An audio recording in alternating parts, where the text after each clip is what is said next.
Hello everyone, welcome to my channel.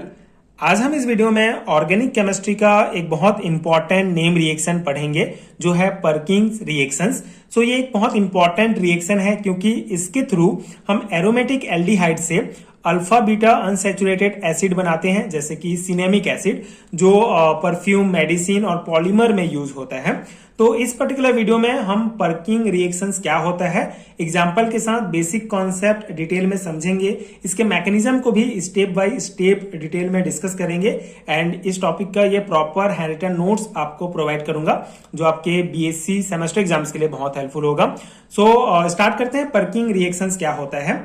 Cinnamic acid and other unsaturated acid from benzaldehyde or other aromatic aldehyde is obtained by heating the aldehyde with anhydrous sodium salt of a fatty acid together with anhydride of the same acid. This reaction is known as Perkins reactions.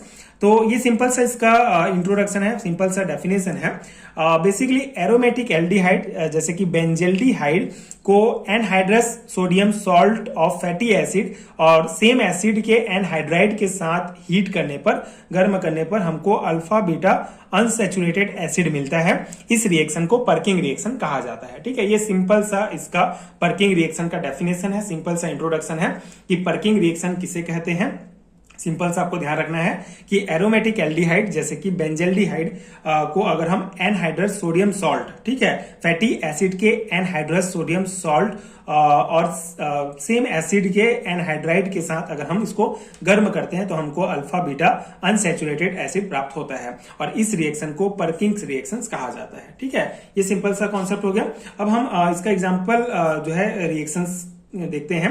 Benzaldehyde on heating with anhydrous sodium acetate and acetic acid forms cinnamic acid. ठीक है, तो ये हमारा पहला जो है example है जिसमें क्या है कि जो हमारा बेंजल्डिहाइड है अगर हम इसको एनहाइड्रस सोडियम एसीटेट, ठीक है, and acetic acid and anhydrous sodium acetate के साथ जब इसको रिएक्ट कराते हैं, गर्म करते हैं, तो हमको सिनेमिक एसिड प्राप्त होता है। ये सिनेमिक एसिड का जो है फॉर्मूला है हमारा। ठीक है, तो ये सिंपल सा रिएक्शन है। इसका मैकेनिज्म हम डिटेल में समझते हैं जिससे आपको ये समझ में आ जाएगा। अगर आपको नॉर्मली 2 मार्क्स में पूछा जाता है व्हाट इज पर्किंग रिएक्शन, तो आप ये इंट्रोडक्शन, ये डेफिनेशन और ये इसका ये लिख सकते हैं। बाकी हमको इसको डिटेल में समझना है ताकि लॉन्ग टाइप क्वेश्चन में भी पूछा जाए तो पर्किंग रिएक्शंस को आप इजीली बना पाए। तो इसका मैकेनिज्म हम एक एक करके डिटेल में समझते हैं स्टेप वाइज। पहले इसका थ्योरी आप किस प्रकार लिखेंगे उसको मैं आपको बता देता हूं, उसके बाद इसका रिएक्शन हम देखेंगे। Sodium acetate act as a catalyst in this reaction. Other catalysts which can be used are sodium carbonate and quinoline, pyridine, triethylamine etcetera. ठीक है, तो यहाँ पे कॉन्सेप्ट क्या है कि जो हमारा सोडियम एसीटेट है CH3COONA, ये एज अ कैटलिस्ट जो है इस रिएक्शन में काम करता है, उत्प्रेरक की तरह काम करता है।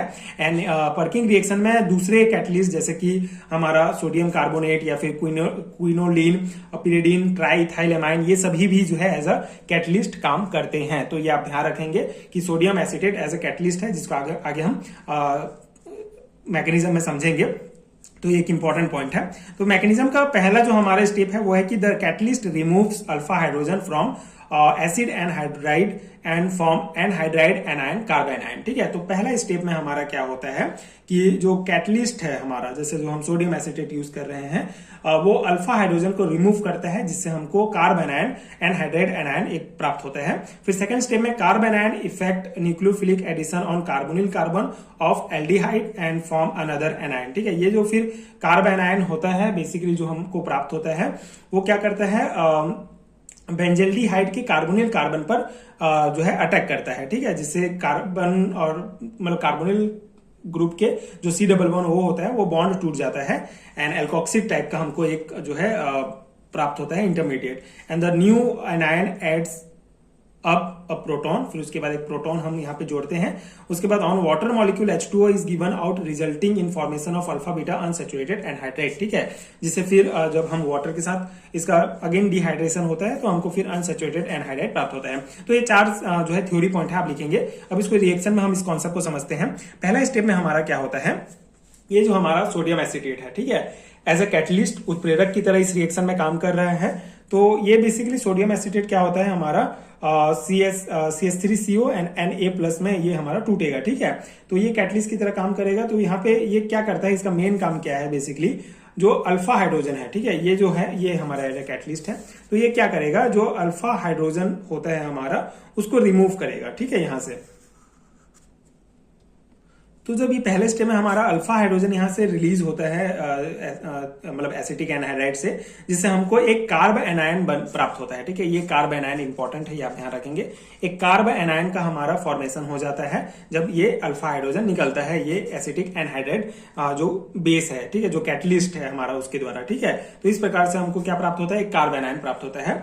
अब सेकेंड स्टेप में क्या होगा, ये जो कार्ब एनायन है हमारा जो प्राप्त हुआ है, ये क्या करेगा, जो कार्बोनिल ग्रुप के जो कार्बोनिल कार्बन होता है, ठीक है, इसके ऊपर ये अटैक करता है, ठीक है।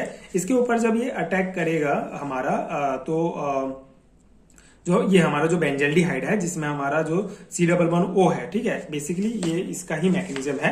यहाँ पे जो एसिटिक एनहाइड्राइड है इसमें ये इसका ये अटैक करेगा इसके अल्फा हाइड्रोजन पर, जिससे हमको एक इंटरमीडिएट प्राप्त होगा, मतलब एक कार्ब एनायन प्राप्त होगा। फिर ये जो कार्ब एनायन होता है ये क्या करेगा, ये बेंजल्डिहाइड पर अटैक करेगा इसके कार्बन पर, ठीक है। तो यहाँ पे वही है कि ये जो हमारा कार्ब एनायन जो बना हुआ है ये क्या करेगा, अटैक करेगा कार्बोनिल कार्बन पर। इस कार्बन पर अटैक करेगा तो क्या होगा कि ये जो कार्बन और ऑक्सीजन के बीच डबल बॉन्ड है ये टूट जाता है और ऑक्सीजन पर नेगेटिव चार्ज आ जाएगा, ठीक है। ये जो रिएक्शन है ये इरिवर्सिबल मतलब सॉरी रिवर्सिबल रिएक्शन है ये बेसिकली, है ना। तो ये आप ध्यान रखेंगे। उसके बाद ये जो यहाँ पे नेगेटिव चार्ज आया ये हमारा सेकंड स्टेप हो गया। अब ये हमारा एक एल्कोक्सिड, ये बेसिकली क्या है, एल्कोक्सी टाइप का एक हमारा इंटरमीडिएट आप इसको समझ सकते हैं, जिसमें ऑक्सीजन पर नेगेटिव चार्ज आ गया है। अब यहाँ पे प्रोटोनेशंस का प्रोसेस होगा, मतलब कि H+ यहाँ पे जुड़ेगा, तो ये H+ जो है इसके पास ही जाके ऑक्सीजन के पास जाके जुड़ेगा, जिससे हमको ये प्राप्त होगा, ठीक है। ये एक इंटरमीडिएट कंपाउंड प्राप्त होगा जो एक न्यूट्रल इंटरमीडिएट कंपाउंड बनता है, ठीक है, ये है। उसके बाद अगेन फिर इसका डिहाइड्रेशन प्रोसेस होता है। डिहाइड्रेशन में हाइड्रोजन मॉलिक्यूल जो है यहाँ से निकल जाएगा, ठीक है।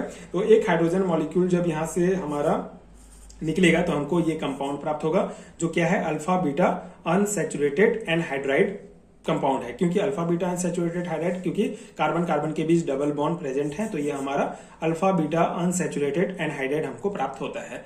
अब अगेन फिर क्या होगा, इसका हाइड्रोलाइसिस होता है। यहाँ से यहाँ पे एक मतलब हाइड्रोलाइसिस प्रोसेस होगा, एक वाटर मॉलिक्यूल में ऐड होगा तो हमको फिर प्राप्त हो जाएगा सिनेमिक एसिड, ठीक है। तो ये फोर्थ स्टेप में, फोर्थ इक्वेशन में हमको ये प्राप्त होता है सिनेमिक एसिड, जो हमारा मेन कंपाउंड है, ठीक है।